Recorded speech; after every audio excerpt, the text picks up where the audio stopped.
Di sebuah sudut tenang kota Vancouver, Kanada, seorang pemuda asal Cina berdiri di depan kamera. Suaranya bergetar, matanya memerah.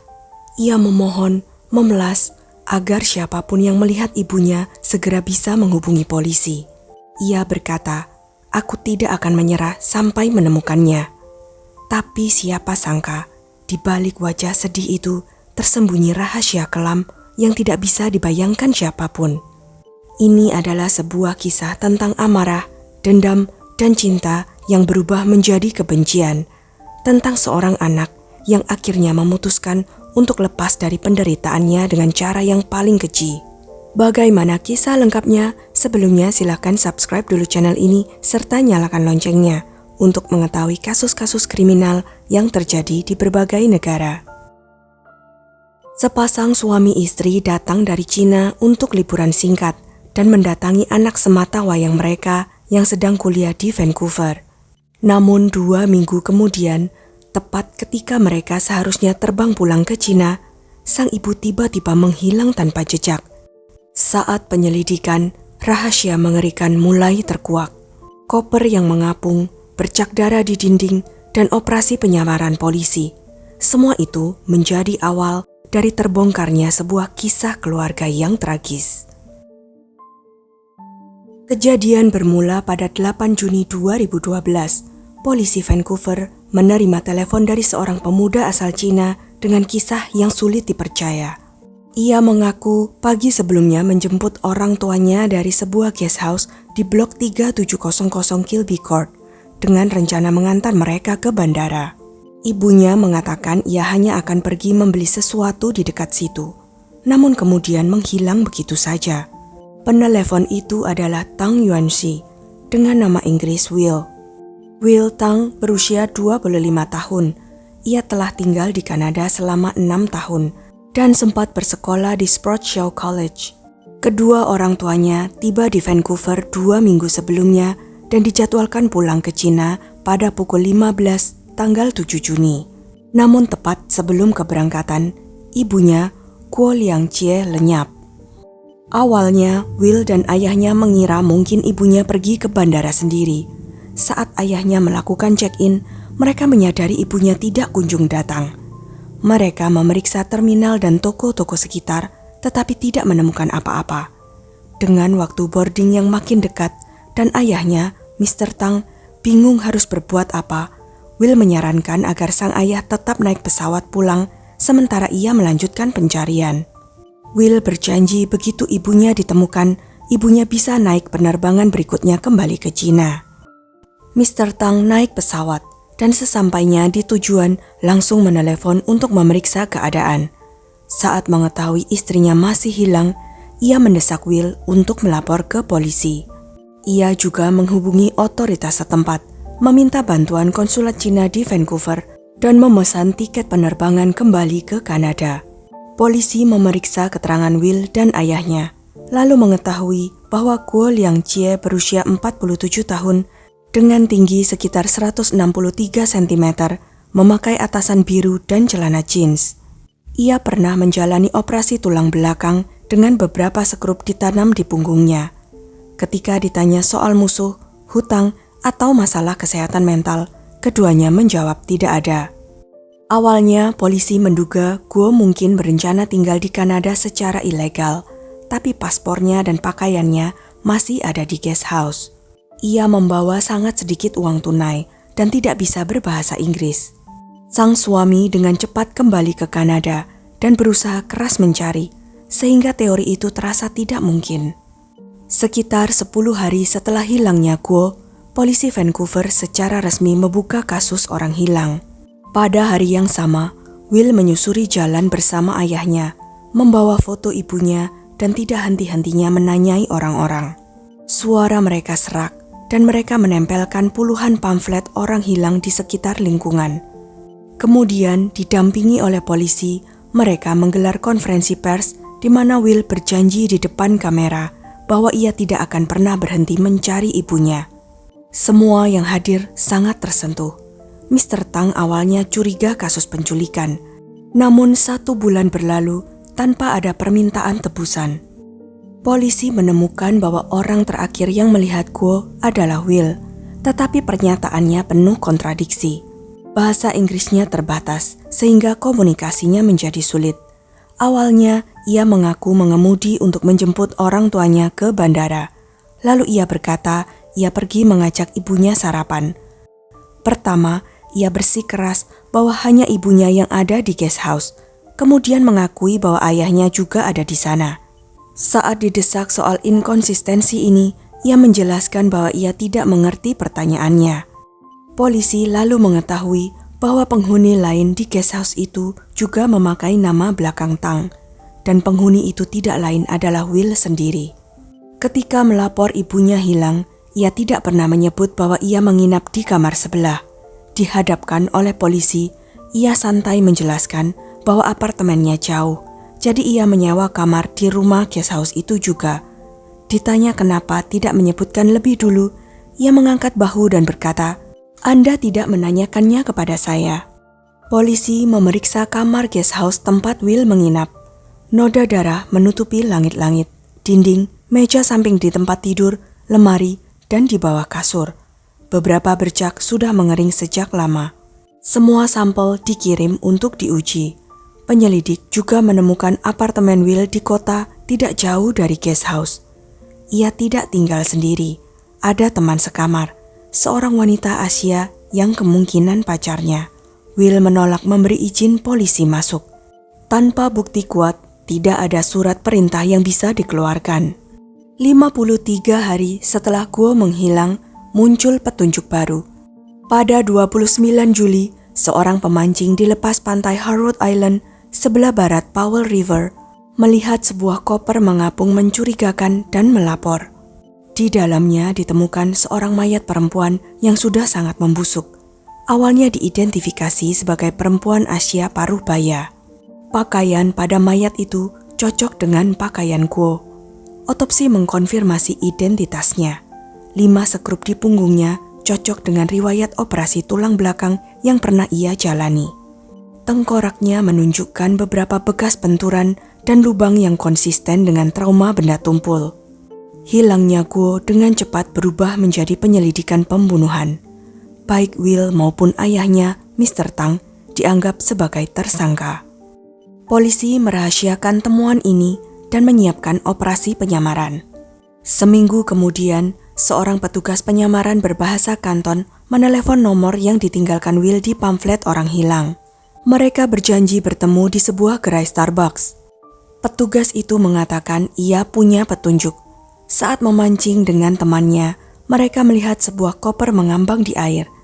Ia tidak berani membukanya, tetapi temannya membukanya. Di dalamnya terdapat mayat yang pakaian dan gaya rambutnya cocok dengan deskripsi ibu Will. Mereka tidak menelepon polisi, tetapi jika Will mau membayar, mereka bisa mengurus koper dan mayat itu untuknya. Will lalu berdiri dan berusaha pergi. Petugas itu berjalan mengikuti, menurunkan suaranya. "Kido," katanya dingin dan terdengar akrab di jalanan. "Aku kenal dunia bawah. Aku lihat banyak hal. Mayat itu, ibumu, terlihat dipukul sampai mati. Kau harus cepat bereskan ini. Hanya kau, aku, dan langit yang tahu." Ia tersenyum, bukan ramah. "Kalau ini tidak ada hubungannya denganmu, kau sudah telepon polisi dari kafe. Pikirkan baik-baik." Petugas penyamar itu lalu menyelipkan selembar kertas berisi nomor telepon ke tangan Will, meninggalkan ancaman yang menggantung di udara. "Bayar atau kami serahkan koper itu ke polisi." Pada pukul 1 dini hari, Will menelepon. Ia bilang tidak punya uang, tetapi tahu cara mendapatkannya. Telepon ayahnya, klaim ibunya diculik, dan minta tebusan. Ia berkata ayahnya akan membayar. Kemudian, Will bertemu lagi dengan petugas penyamaran dan atasannya, yang berpura-pura jadi anggota Triad Hong Kong. Untuk menambah kesan nyata, petugas penyamar pria itu bahkan menato lengannya. Mereka bilang bisa menghilangkan mayat, tetapi mereka butuh lebih banyak detail supaya segalanya rapi dan tidak bersisa. Will awalnya ragu, tetapi ketika melihat foto koper di pantai, ia percaya. Awalnya, para petugas berencana meminta biaya diam sebesar $10.000 Kanada. Will, bagaimanapun, mengusulkan $100.000 Kanada dari ayahnya dan berkata, ayahku bisa bayar. Sepanjang percakapan, Will tampak tenang, bahkan tersenyum, sangat yakin dengan rencananya membunuh dan menyingkirkan mayat. Ia percaya telah menghapus semua jejak darah. Aku tidak pernah menyangka kopernya akan mengapung. Kupikir akan tenggelam. Suaranya santai, hampir menakutkan. Ia menceritakan pembunuhan itu seperti menceritakan kisah biasa. Berjabat tangan dengan petugas penyamaran sebanyak 6 kali seolah tidak terjadi apa-apa. Dengan getir dan penuh dendam ia menambahkan, mereka mengendalikan aku dan merusak cinta pertamaku. Aku ingin menikahinya setelah lulus. Tetapi mereka menentang karena keluarganya miskin. Malam kejadian itu, aku kehilangan $400 dari uang ibuku di kasino. Lalu aku tahu pacarku dulu melakukan aborsi. Aku marah, dia menghancurkan hidupku. Ibuku, dia sama saja membunuhku sendiri. Kau tahu, mereka hanya tinggal bersamaku di Kanada 2 minggu. Tapi aku tidak tahan. Will mengaku bahwa pada dini hari tanggal 7 Juni, ia membunuh ibunya. Sebelum pergi, ia meminta ibunya membantu mengepak di guest house. Saat sang ibu membungkuk mengambil koin di tempat tidur, ia memukul belakang kepalanya berulang kali dengan palu. Ibunya langsung roboh. Will menutup wajah ibunya dengan selimut, menunggu beberapa menit, lalu memukul 2 kali lagi sampai sang ibu tidak lagi bergerak. Setelah kemudian menunggu selama 15 menit, ia memasukkan mayat ibunya ke dalam koper besar dan membawanya kembali ke apartemen tempat tinggalnya di Alderbridge Way. Pagi itu, Will kembali ke guest house dan bertanya pada ayahnya apakah sang ibu sudah terlihat. Ia mengaku ibunya menghilang saat ia lengah sejenak. Mereka pun mencari bersama. Setelah membujuk ayahnya agar tetap naik pesawat pulang, Will kembali ke apartemennya. Sekitar pukul 1 dini hari, ia mengemudi menuju tepi sungai Fraser, lalu membuang koper itu ke air di tempat sepi. Setelahnya, ia kembali ke guest house untuk membersihkan lokasi, memotong dan membuang spray yang berlumuran darah, serta melempar palu ke sungai. Will menceritakan dengan tenang bahwa ia sudah menyusuri jalur itu 2 kali, menghafal setiap belokan, dan memastikan tidak ada kamera pengawas. Tenang saja, aku sudah cek, katanya datar. Tidak ada CCTV. Kalau polisi menemukan sesuatu, aku tidak akan bisa setenang ini. Polisi di sini tidak becus. Will tidak menunjukkan sedikit pun rasa takut. Bahkan ia sempat membuat kesepakatan dengan petugas penyamaran. Kalau mayat ibuku sudah beres, kalian bisa bantu urus ayahku juga. Dengan begitu, semua uang akan jadi milikku, katanya dingin tanpa berkedip. Ia mengaku membenci ayahnya dan pernah berpikir untuk membunuhnya juga. Tapi ia takut karena ayahnya kuat dan tahu bahwa jika kedua orang tuanya hilang bersamaan, hal itu akan menimbulkan kecurigaan. Melihat betapa mudahnya Will percaya, petugas penyamaran itu menambahkan ide yang lebih kelam. Ia mengatakan bahwa mereka kebetulan punya seorang pria sekarat karena kanker yang bisa dijadikan kambing hitam. Tentu saja dengan bayaran yang tepat. Ia bahkan menyarankan agar Will menunjukkan cara membunuh di depan kamera, supaya pria sekarat itu bisa berlatih dan terlihat meyakinkan saat nanti disalahkan. Will pun membawa 3 petugas penyamaran itu ke lokasi pembuangan mayat di bawah jembatan jalan kedua di Richmond. Di sana ia memperagakan ulang seluruh kejadian dengan detail mengerikan, dari cara memukul hingga menyeret koper ke air setinggi pinggang. Ia memastikan koper itu mengapung menjauh ke arah laut sebelum pergi meninggalkan tempat itu. Pada 7 September, sesuai rencana, polisi berseragam menangkap Will saat ia bertemu kembali dengan para petugas penyamaran. Bukti terhadapnya begitu luar biasa kuat. Selain rekaman suara dan video hasil operasi rahasia itu, polisi juga menemukan rambut dan darah ibunya di dalam mobilnya, serta rekaman kamera pengawas apartemen yang menunjukkan Will menyeret koper masuk dan keluar gedung. Para penyelidik kemudian berkata bahwa sepanjang karir mereka, belum pernah mereka melihat kasus pembunuhan dengan bukti sejelas dan sekuat itu. Will segera didakwa atas tuduhan pembunuhan berencana tingkat pertama dan percobaan pembunuhan. Kabar ini mengguncang komunitas Cina di Kanada. Sosok anak berbakti yang sebelumnya menangis di konferensi pers memohon bantuan untuk menemukan ibunya, kini terbongkar sebagai pembunuhnya sendiri. Latar belakang Will pun akhirnya terungkap. Ia lahir pada 1987 di Foshan, Guangdong sebagai anak tunggal. Orang tuanya menjalankan bisnis ekspor furniture dan kayu. Melihat banyak keluarga mengirim anak mereka ke luar negeri, mereka pun ingin Will menempuh pendidikan di Kanada, berharap kelak ia bisa membantu memperluas bisnis keluarga. Namun Will kesulitan belajar.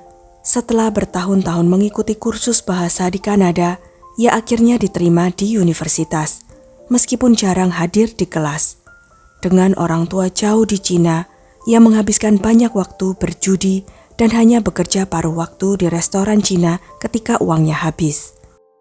Sejak kecil, kedua orang tuanya dikenal keras, terutama ibunya yang mengatur setiap hal kecil dalam hidup Will, teman, pakaian, bahkan letak barang di kamarnya.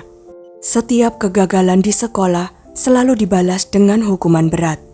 Di masa SMA, Will sempat punya pacar, tetapi hubungan itu dilarang karena keluarga sang gadis miskin. Will sempat menolak belajar di luar negeri, namun orang tuanya memaksa. Walaupun mereka cukup kaya, kendali terhadap Will tetap ketat. Ia wajib menelepon mereka setiap 3 hari selama minimal 20 menit. Jika tidak, uang bulanan akan dipotong. Pacaran dilarang, dan setiap sen dari uang kiriman harus bisa ia pertanggungjawabkan. Dalam tekanan yang terus-menerus itu, Will mulai memanipulasi orang tuanya untuk mendapatkan uang, alasan kuliah, sewa apartemen, beli mobil, hingga biaya imigrasi. Selama 6 tahun di Kanada, ia diam-diam menjalin beberapa hubungan dan menghabiskan semua uang hasil tipuannya itu untuk bersenang-senang bersama para pacarnya di Vancouver. Kepada orang tuanya, ia mengaku sudah menjadi penduduk tetap. Padahal hingga ditangkap, ia hanya memegang visa kunjungan. Saat kebohongannya mulai terbongkar, kebencian terhadap orang tuanya berubah menjadi dendam mematikan.